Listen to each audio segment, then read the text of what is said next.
Selamat pagi menjelang siang. Salam sejahtera dalam kasih Tuhan kita Yesus Kristus. Selamat kita berkumpul dan beribadah di dalam Tuhan. Hari ini hari yang sangat luar biasa. Hari Jumat Agung Bapak Ibu.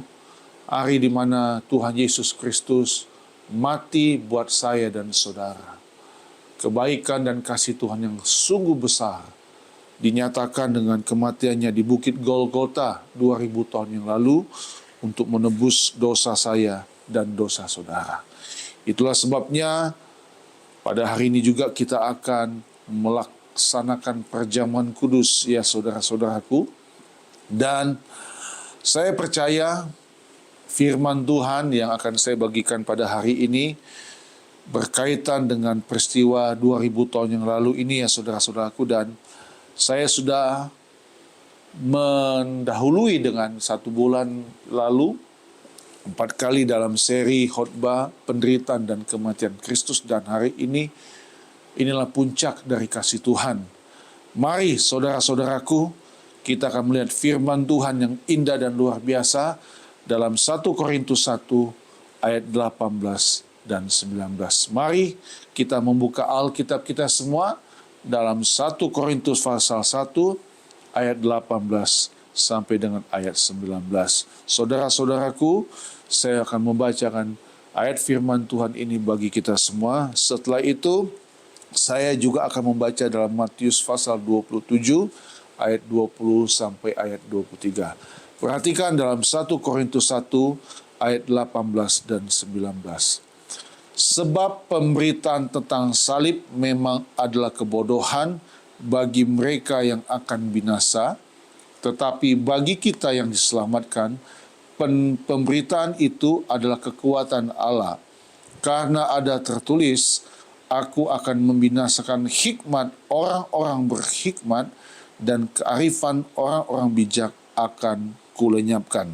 Amin. Dan mari membuka Alkitab kita semua, dan saya baca dalam Matius pasal 27 ayat yang ke-20 sampai ayat 23.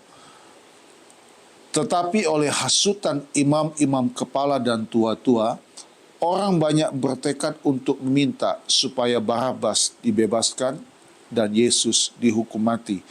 Wali negeri menjawab dan berkata kepada mereka, siapa di antara kedua orang itu yang kamu kehendaki kubebaskan bagimu? Kata mereka, Barabas.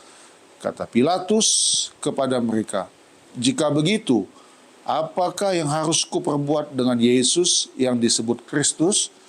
Mereka semua berseru, ia harus disalibkan. Ayat 23, perhatikan saudara-saudaraku, katanya, tetapi kejahatan apakah yang telah dilakukannya?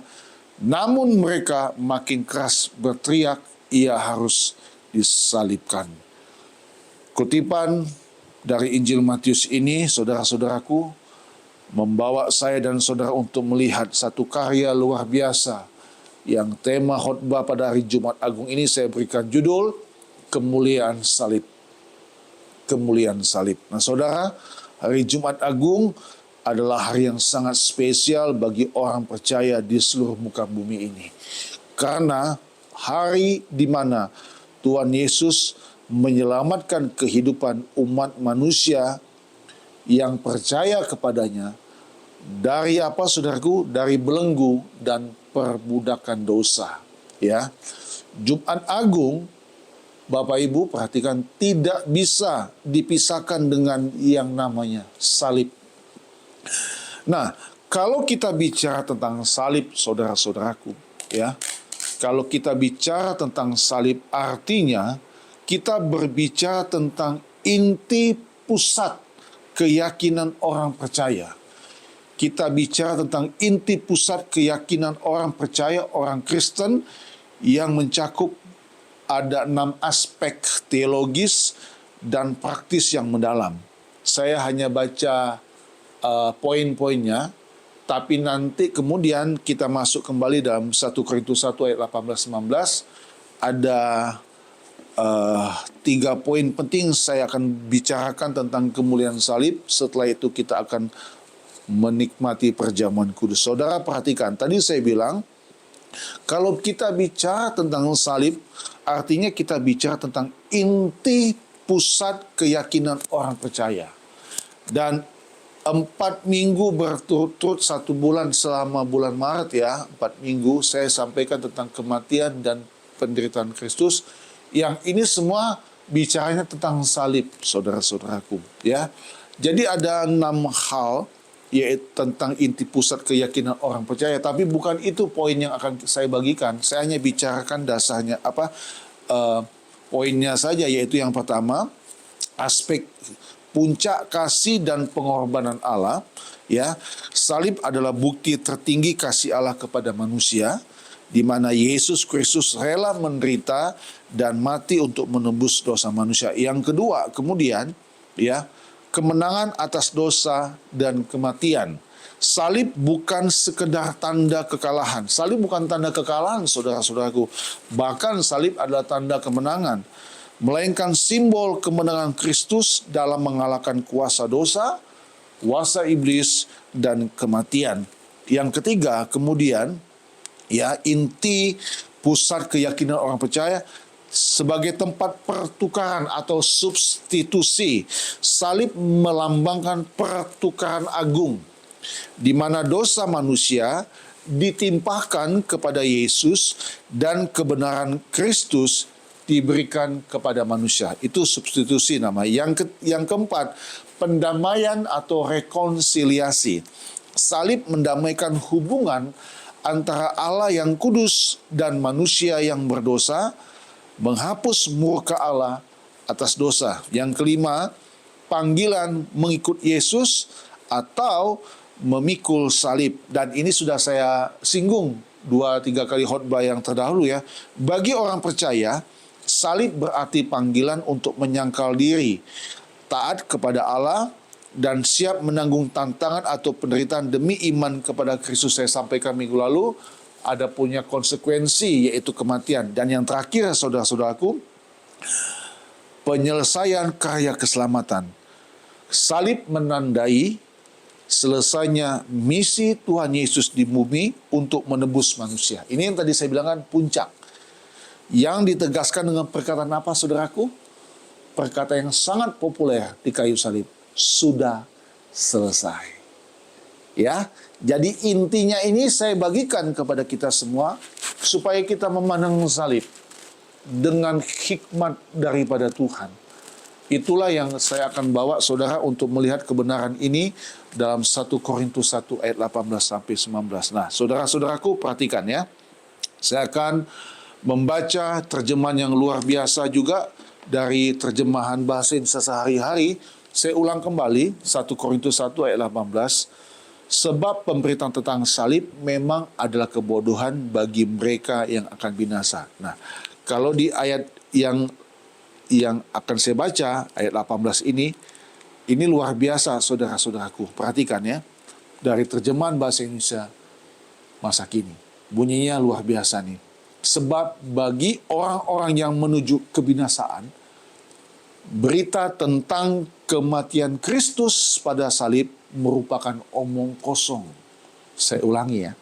Sebab bagi orang-orang yang menuju kebinasaan, berita tentang kematian Kristus pada salib merupakan omong kosong. Tetapi bagi kita yang diselamatkan oleh Allah, berita itu merupakan caranya Allah menunjukkan kuasanya. Nah, saudaraku, ini firman Tuhan. Kalau saudara menganggap kematian Kristus pada salib hanya satu cerita dongeng, ya, cerita omong kosong, maka maafkan saya, firman Tuhan berkata, sikap seperti begitu membawa orang menuju kepada kebinasaan. Saudara, perhatikan hal-hal yang penting yang saya akan bagikan pada pagi hari ini di hari Jumat Agung ini.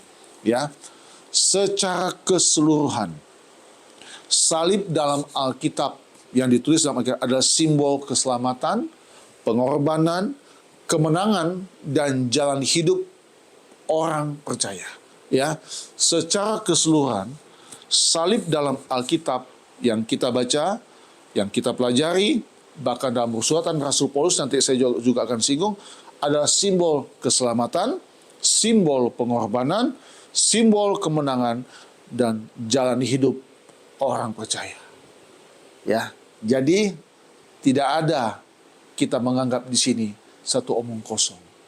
Inilah iman kita harus kita kedepankan. Kita percaya bahwa karya keselamatan Tuhan Yesus itu pernah terjadi 2000 tahun yang lalu. Amin. Nah, saudaraku, suratan-suratan Rasul Paulus banyak yang menulis tentang salib. Salah satunya adalah dalam 1 Korintus 1 ayat 18 sampai 19 yang ditegaskan oleh Paulus bahwa pesan tentang salib bukanlah tentang kebijaksanaan manusia, bukan tentang kepandaian manusia, melainkan tentang kuasa Allah yang menyelamatkan. Bukan. Orang-orang yang menyuruh wali negeri untuk menyalibkan Yesus adalah orang-orang yang tidak percayakan kuasa Allah. Beda ya saudara-saudaraku ya. Kalau kita belajar dalam firman Tuhan, saya baca-baca, saya renungkan ya. Yesus masuk di minggu sengsara, ya, orang bilang di minggu palem. Waktu Yesus masuk Yerusalem menunggangi keledai, orang bilang apa? Hosana, Hosana, ya, diberkatilah dia yang datang dalam nama Tuhan. Orang memuji dan membesarkan nama dia. Hari Kamis kemudian, saudara-saudaraku, atau hari Jumatnya, ya, berapa hari kemudian berubah, salibkan dia. Itulah hakikat manusia, selalu berubah-ubah. Tapi puji Tuhan, saudara-saudaraku, yang tadi saya bilang, semua itu diselesaikan oleh salib Tuhan. Nah, saudaraku, Paulus berkata tentang salib, itu bukan kebijaksanaan manusia, melainkan tentang kuasa Allah yang menyelamatkan. Ayat-ayat ini menegaskan bahwa rencana Allah membalikan hikmat dunia yang sombong dengan cara yang dalam tanda petik bodoh atau lemah melalui Yesus yang disalib untuk menyelamatkan manusia. Saya berdoa semoga kiranya pemberitaan firman Tuhan ini banyak yang melihatnya, banyak yang menontonnya. Dunia ini, saudara-saudaraku, menuju kegelapan dan kehancuran. Orang memerlukan jamahan dan kasih Kristus. Orang memerlukan juru selamat dalam hidup ini. Manusia tidak bisa dengan usahanya sendiri untuk menyelamatkan dirinya kebinasan. Itulah sebabnya tadi kita nyanyi lagu apa? Dia Yesus telah mati bagiku. Ya. Hanya orang bodoh yang menganggap Yesus mati di kayu salib. Itu adalah kebodohan. Itu kebohongan. Itu dongeng. Hanya orang bodoh yang menuju kepada kebinasaan. Puji Tuhan, saya dan saudara sampai detik ini dan sampai nanti kita menutup mata, kita tetap percaya bahwa Yesuslah yang mati di kayu salib. Tuhan kita, juru selamat kita. Salib adalah kekuatan Allah. Katakan salib adalah kekuatan Allah. Artinya kemuliaan salib itu nyata, berbicara tentang kuasa dan kekuatan Allah. Nah, saudara, kita akan masuk pada 3 poin secara cepat. Ya, saudara-saudara, hari Jumat Agung ini, ya. Yang pertama, saya ajak kita kembali 1 Korintus 1 ayat 18. Setelah itu kita akan membaca Kolose 1 ayat 20, ya. Mari kita membaca dulu 1 Korintus 1 ayat 18. Bunyi firman Tuhan katakan, sebab pemberitaan tentang salib memang adalah kebodohan bagi mereka yang akan binasa, tetapi bagi kita yang diselamatkan, pemberitaan itu adalah kekuatan Allah. Saya ajak untuk kita membaca Kolose 1. Untuk poin yang pertama ya saudara-saudaraku, kemuliaan salib, ya. Kita belajar di sini renungan untuk Jumat Agung. Yang pertama, pemberitaan salib atau pemberitaan kuasa Allah. Itu yang pertama, pemberitaan salib atau pemberitaan kuasa Allah. Kolose 1 ayat 20. Bunyi firman Tuhan berkata begini, Bapak Ibu, perhatikan saya baca bagi kita semua. Dan oleh dialah ia memperdamaikan segala sesuatu dengan dirinya, baik yang ada di bumi maupun yang ada di sorga, sesudah ia mengadakan pendamaian oleh darah salib Kristus. Katakan amin. Yang pertama, saudara, pemberitaan salib atau pemberitaan kuasa Allah. Meskipun terlihat tidak logis, atau tadi saya katakan terlihat bodoh bagi dunia, menurut hikmat manusia tentu, kematian Yesus di kayu salib adalah tindakan nyata kuasa Allah yang menyelamatkan dan membebaskan manusia dari dosa. Kolose tadi berkata, oleh dialah ia memperdamaikan segala sesuatu dengan dirinya. Semua yang ditanggung oleh Tuhan. Semua dijamin oleh Tuhan. Ya, dia selamatkan saya dan saudara. Ya. Orang Kristen yang tidak memberitakan Injil Yesus, tidak bicara tentang salib, adalah orang Kristen yang perlu ditanya kadar imannya di dalam Tuhan. Apakah hidupnya sesuai dengan pemberitaan kuasa Allah? 4 minggu saya sampaikan tentang penderitaan dan kematian Kristus sebagai dasar yang penting bagi hidup kita sebagai orang percaya. Hari ini pun saya sudah sampaikan 6 hal. Salib bicara tentang inti pusat keyakinan orang percaya. Hari ini, saudara, saya merasa perlu untuk mengajar kembali bahwa kemuliaan salib itu bicara tentang pemberitaan kuasa Allah. Pemberitaan salib. Terlihat tidak logis, terlihat bodoh. Karena memang pada masa lalu, ya, di masa lalu itu yang kalau kita baca dalam Matius 27, orang yang mati di kayu salib itu adalah orang-orang yang dianggap pembunuh, orang yang berbuat kriminal. Dan Yesus disetarakan seperti begitu, saudara-saudaraku. Ya, dalam kemarahannya dihasut oleh imam-imam kepala, ya kan? Bahaya. Mereka bilang, salibkan dia. Salibkan dia. Saudara, sebagai catatan penting, saya mau bilang, jangan mudah percaya omongan orang yang terlihat seperti rohani. Hasutan imam-imam, saudaraku. Betul kan? Hasutan ahli-ahli Taurat. Jangan. Kita punya Alkitab. Cari kebenaran dalam firman Tuhan. Duduk di kaki Tuhan, berdoa. Pagi ini, saudara-saudaraku, saya mendapat satu renungan untuk anak muda itu luar biasa. Ya, sehingga saya merenungkan, oh luar biasa. Renungannya luar biasa. Dikatakan begini, saudara-saudara. Before you reflect. Jadi, jangan lekas-lekas marah dalam hati, karena amarah menetap dalam dada orang bodoh. Pengkhotbah 7 ayat 9. Iya, marah itu manusiawi, tetapi membiarkan amarah itu menguasai tanpa diproses setelah pilihan yang berbahaya. Adalah pilihan yang berbahaya. Jadi dalam banyak situasi, reaksi seringkali datang lebih cepat daripada refleksi. Nah, orang-orang Yahudi pada masa itu, mereka menganggap Yesus adalah raja yang akan datang memerintah mereka. Hosana, Hosana. Tapi hasutan demi hasutan. Ya kan? Perhatikan. Ada iri hati, ada dengki. Ya kan? Bahkan mereka pun mendatangi salah satu murid Tuhan Yesus yang bernama Yudas Iskariot. Menawarkan 30 keping perak. Sungguh sangat menyedihkan. Saudara, kalau saya boleh tambahkan sih, walaupun saya tidak catat ya, 2 kebenaran.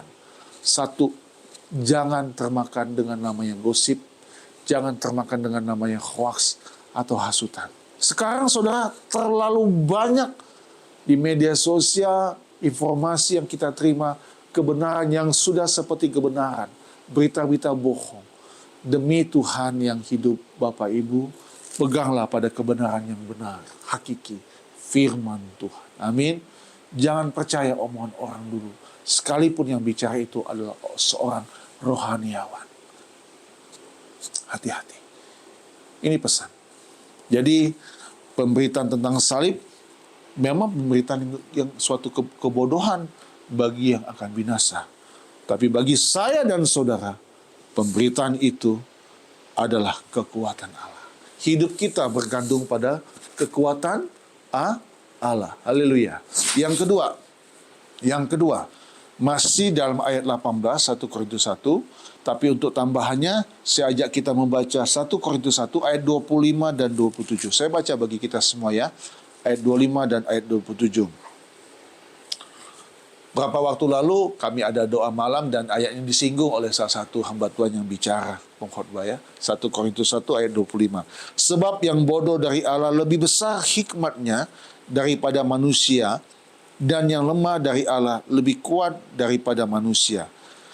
Ingat saja, saudara-saudara, bagaimana keadaan ketika kamu ingat saja saudara-saudara bagaimana keadaan kamu ketika kamu dipanggil menurut ukuran manusia. Tidak banyak orang yang bijak, tidak banyak orang yang berpengaruh, tidak banyak orang yang terpandang.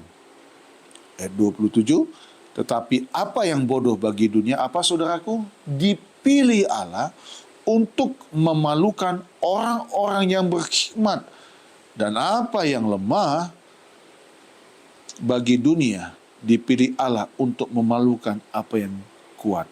Saudara, yang kedua, kebodohan bagi manusia. Kemuliaan salib.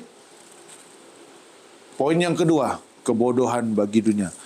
Orang-orang yang menolak Injil melihat ajaran salib sebagai sesuatu yang tidak relevan. Ya, tidak relevan, sia-sia, atau saya ulang kembali ya, bodoh. Bagi mereka itu nggak relevan. Ya, ini yang tadi saya katakan ya, bahwa dengan mereka meminta Pilatus menyalibkan Yesus, di pikiran mereka yang sudah dihasut oleh orang imam-imam tua-tua Yahudi, bahwa Yesus ini setara dengan penjahat kaliber, penjahat besar. Padahal kalau kita membaca dari Injil Matius, Markus, Lukas, dan Yohanes, tidak ada sedikit pun, tidak ada cerita bahwa Yesus pernah berbuat salah, pernah merugikan orang lain, pernah berbuat dosa. Tapi itulah salib, saudara-saudaraku. Ya, itulah salib. Ya, saya mau katakan kepada saudara, saya mendapat satu berkat yang luar biasa, bahwa ini yang saya mau bagikan kepada saudara. Kata-kata yang luar biasa yang perlu saya singgung bagi kita semua. Kalimatnya sungguh luar biasa, saudara-saudaraku. Ya, betapa ruginya engkau menjadi orang Kristen kalau engkau mengharapkan penghargaan atas pengorbananmu. Karena pengorbanan Kristus bukan berbuah penghargaan, tetapi berbuah penyaliban. Saudara, tapi Tuhan mengajarkan saya dan saudara untuk kita tetap berbuat baik kepada sesama kita. Amin. Inilah kebodohan bagi dunia. Tapi saya percaya, walaupun kita dianggap bodoh, dianggap tolol, dianggap tidak berhikmat oleh dunia, tapi kita dilingkupi oleh kekuatan Tuhan dalam kehidupan ini. Haleluya, saudara-saudaraku. Itu yang kedua. Yang ketiga, atau yang terakhir, ya, ayat 19 dalam 1 Korintus 1 ayat 19. Karena ada tertulis, aku akan membinasakan hikmat orang-orang berhikmat, dan kearifan orang-orang bijak akan kulenyapkan. Yang ketiga, saudaraku, kehancuran hikmat manusia. Nah, ini yang penting, yang perlu saudara dengarkan ini. Saya tambahkan berapa ayat. 1 Korintus 3 ayat 19. Buka dulu 1 Korintus 3 ayat 19. Karena hikmat dunia ini adalah kebodohan bagi Allah. 1 Korintus 3 ayat 19. Karena hikmat dunia ini adalah kebodohan bagi Allah. Sebab ada tertulis, ia menangkap orang berhikmat dalam kecerdikannya. Ia menangkap orang berhikmat dalam kecerdikannya. Hikmat dunia ini adalah kebodohan bagi Allah. Tapi saudara-saudaraku, saudara jangan jadi orang yang malas belajar. Jangan jadi orang yang punya kesempatan kalau sekolah, kejar pendidikan tinggi, lakukan. Ya kan? Saya bersyukur ada satu pengalaman kemarin yang bisa kami bagikan. Ya, kami bertemu dengan seorang anak dan Istri saya memberikan nasihat kepada anak ini dan orang tuanya, sekolah. Jangan tidak sekolah. Ya. Pendidikan itu penting, saudara-saudaraku ya. Ya. Sangat penting. Apalagi pendidikan di dalam Tuhan. Itulah sebabnya saya menganjurkan orang-orang Kristen, orang percaya, Bapak Ibu yang menonton video khotbah ini, selain engkau mengejar ilmu di luar, sekolah setingginya, menggapai cita-citamu, jangan lupa untuk engkau membaca dan merenungkan Alkitab. Inilah sumber hikmat yang orang menganggap suatu kebodohan. Saya mau katakan, saya merasa bulan-bulan hidup saya, tahun-tahun hidup saya belakang ini banyak disegarkan oleh firman Tuhan. Saya setiap hari, saya bertekad untuk membaca, khususnya kitab Amsal. Dan pagi ini saudara-saudaraku, yang poin ketiga ini, kehancuran hikmat manusia ini, saya mendapat satu ayat yang luar biasa dalam Amsal pada hari ini, Amsal 3. Tapi sebelumnya, saya tambahkan dulu Yesaya 5 ayat 21 ya. Yesaya pasal 5 ayat yang ke-21. Yesaya 5 ayat yang ke-21, bunyi firman Tuhan begini, bagi kita semua, diingatkan oleh kita, Tuhan, celakalah mereka yang memandang dirinya bijaksana, yang menganggap dirinya pintar. Ayat ini berkata, celakalah mereka yang memandang dirinya bijaksana, yang menganggap dirinya pintar. Ada tanda seru di sana. Jadi Bapak Ibu, sungguh luar biasa bukan? Firman Tuhan mengingatkan kita, jangan merasa kita sudah hebat di atas segala-galanya. Tidak, hikmat Tuhan tetap di atas segala-galanya. Nah, itulah sebabnya saya bilang, Tuhan mematahkan klaim hikmat orang-orang bijak dunia yang merasa pintar dan menolak rencana Allah. Dipatahkan oleh Tuhan. Sekarang kan, kalau kita membaca saudara-saudaraku ya, ini zaman sangat keterbukaan. Di tengah-tengah yang kehidupan yang semakin fasik, keterbukaan semakin jelas. Ya, mana yang kita tahu, kalau kita mengacu pada Alkitab, ini yang menuju kepada kehancuran dan kebinasaan, ini yang menuju kepada terang Tuhan pada kehidupan kekal. Kita tahu, karena kita mengukurnya dengan firman Tuhan. Kita tidak memakai standar dunia, saudara-saudara. Standar kita adalah Alkitab. Ya, semua ada di sini. Dan kitab inilah yang banyak ditiru orang. Ya. Sampai berita tentang Yesus pun bisa dimanipulasi. Ya, puji Tuhan. Kalau saudara banyak berlutut di kaki Tuhan, berdoa di kaki Tuhan, saya percaya banyak hikmat yang Tuhan berikan. Yesaya ini berkata, celakalah mereka yang memandang dirinya bijaksana, yang menganggap dirinya pintar. Saya tambahkan satu ayat yang saya dapat pagi hari ini dari kitab Amsal pasal 3 tanggal hari ini. Mari buka bersama. Kita lihat kitab Amsal pasal 3, saudara-saudaraku. Amsal pasal 3 untuk menambahkan poin yang ketiga atau yang terakhir sebelum kita masuk perjamuan kudus. Dan ini yang sangat perlu perhatikan baik-baik. Ditutup dengan luar biasa. Amsal 3 ayat yang ke-7. Janganlah engkau menganggap dirimu sendiri bijak. Takutlah akan Tuhan. Dan apa saudaraku? Jauhilah kejahatan. Saya ulangi ya. Janganlah engkau menganggap dirimu sendiri bijak. Takutlah akan Tuhan dan jauhilah kejahatan. Kalau engkau ingin dianggap bijak di mata Tuhan, maka engkau harus jauhi kejahatan. Maka engkau harus hidup takut di dalam Tuhan. Ya, orang dunia mengajar, bolehlah korupsi biar dikit-dikit, tapi Tuhan tidak pernah mengajar seperti begitu. Dosa adalah dosa. Ya, bolehlah selingkuh sekali-sekali. Saudaraku, memutarbalikkan kebenaran Tuhan, sama saja kita seperti kuasa kegelapan, seperti iblis. Oleh karena itu saya tutup dengan kata-kata firman Tuhan pagi ini, kemuliaan salib membalikkan cara berpikir manusia yang mengandalkan logika dan kekuatan diri sendiri. Menggantinya dengan ketergantungan penuh pada kebaikan dan rahmat Allah. Saya ulangi sekali lagi bagi kita semua supaya kalimat ini jelas meresap di hati saudara. Kemuliaan salib membalikkan cara berpikir manusia yang mengandalkan logika dan kekuatan diri sendiri. Kemuliaan salib menggantinya dengan ketergantungan penuh pada kebaikan, anugerah, dan rahmat Allah. Selamat memperingati Jumat Agung. Biarlah kematian Tuhan Yesus Kristus di kayu salib adalah kematian yang mempersatukan hidup kita dengan kekuatan Tuhan. Dulu kita rusak, dulu kita hancur, dulu jalan kita menuju kepada kebinasaan yang kekal. Tapi karena salib Tuhanlah, jalan itu berubah menuju kepada kehidupan kekal di sorga. Jangan saudara menyalibkan Tuhan untuk kedua kali. Jangan engkau berkhianat kepada Tuhan. Jangan engkau murtad meninggalkan Tuhan. Mari kita bangkit berdiri. Tuhan Yesus memberkati kita semua. Dan kita persiapkan untuk menerima tubuh dan darah Tuhan Yesus. Haleluya. Puji Tuhan.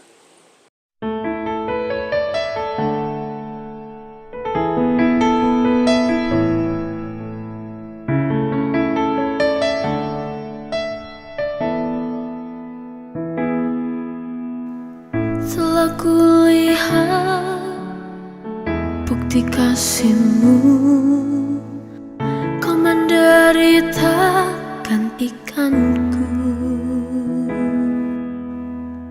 Dengan darah-Mu Kau selamatkanku. Kini ku hidup menyenangkan-Mu.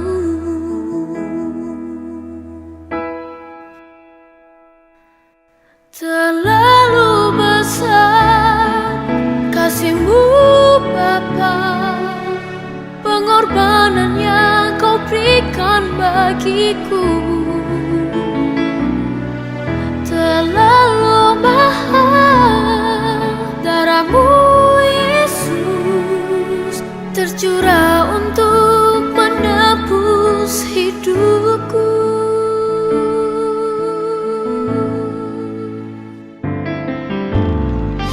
Telah kulihat bukti kasih-Mu, Kau menderita gantikanku. Kau gantikan Dengan darah-Mu Kau selamatkanku. Kini ku hidup menyenangkan-Mu.